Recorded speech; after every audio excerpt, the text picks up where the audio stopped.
Dios. No había otro sentimiento en ellos más que predicar la palabra de Dios. ¿Se da cuenta de eso? Vaya dándose cuenta del fundamento de nuestra iglesia. Vaya dándose cuenta de nuestra identidad de nuestra iglesia. El único propósito era predicar la palabra.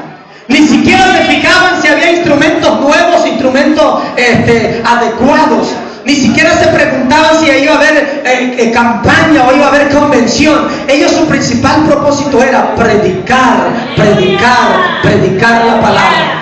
Amén. Todos los días salían a predicar el evangelio. Todos los días salían a predicar la palabra. Amén. Sin embargo, también la Biblia dice que entra un periodo de apostasía, entra un periodo de oscuridad en esa iglesia. El diablo, dice la Biblia, que empezó a atacar. El diablo atacó a la mujer de Lot, y usted sabe lo que pasó. El diablo atacó a la mujer de Job. Y también, así como el diablo está acostumbrado a atacar siempre a la mujer, así también el diablo se dedicó a atacar a la iglesia. Sabía que no podía contra el poder de esa iglesia, porque esa iglesia tenía como propósito solamente obedecer el mandato. Jesús les dijo: vayan y prediquen, vayan y hagan discípulos. Y eso era lo que la iglesia hacía, hacer discípulos nada más, predicar la palabra. Y el diablo sabía que si se iba a meter en contra de ellos, que si les iba a impedir predicar, no lo iba a lograr. No lo iba a lograr. Por lo tanto, el diablo utilizó un recurso, utilizó un medio.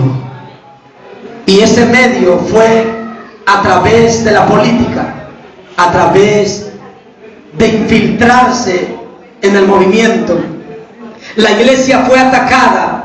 La Biblia dice en el libro de Corintios: maridos, amen y cuiden a sus esposas, porque el enemigo anda como león rugiente. La iglesia entró en un estado de oscuridad. La iglesia recae en un estado de negrura. Esto estaba profetizado en el libro de Isaías, capítulo 54, versículos 6 al 8. En Hechos, capítulo 20, versículo 29 al 30.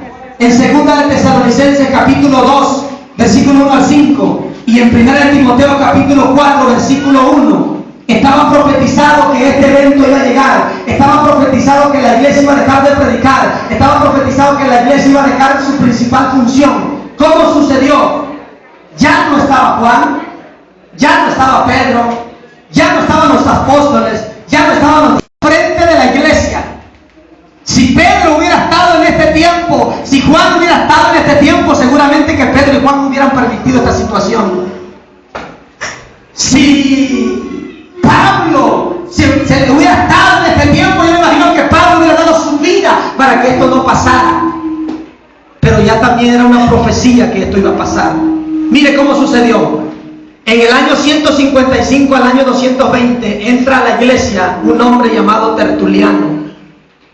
En el año 303 entró a la iglesia otro hombre llamado Galerio. Mire las acciones que hicieron estos hombres. Las Biblias fueron quemadas. Les quitaron sus trabajos y derechos a todos los hermanos cristianos. Entre el año 303 al año 311, un hombre llamado Diocleciano y su sobrino llamado Maximiano torturaron a todos los cristianos. Todo el que se llamaba cristiano lo mataban. Obligaban a todas las familias a ofrecer sacrificios. Cazaban a los pastores como si fueran animales. Escuche esto. Y uno de esos lobos rapaces fue Tertuliano, fue Galerio, fue Diocleciano y Maximiano. Cazaban a los pastores como animales, violaban a las mujeres embarazadas y mataban a los niños y violaban también a las niñas. Pero un tipo de líquido que se utilizaba, y con esas sierras ellos agarraban y mataban, despedazaban a los cristianos. Segunda parte, entra en acción un hombre llamado Constantino. Este hombre se convirtió al cristianismo y tomó el liderazgo de la iglesia. Fue aclamado como ungido. Escuche bien esto. Hubo una mezcla de dos entidades en ese tiempo, del paganismo y del cristianismo. Empezaron a entrar falsas doctrinas a la iglesia. Fue cuando se empezaron a vender las indulgencias. Se le empezó a decir a la gente que si querían que sus muertos salieran del purgatorio, le pagaran una cierta cantidad y los sacaban del purgatorio y lo llevaban al paraíso. Y si querían que te salieran del paraíso y se fueran al cielo, pagaban otra cantidad también.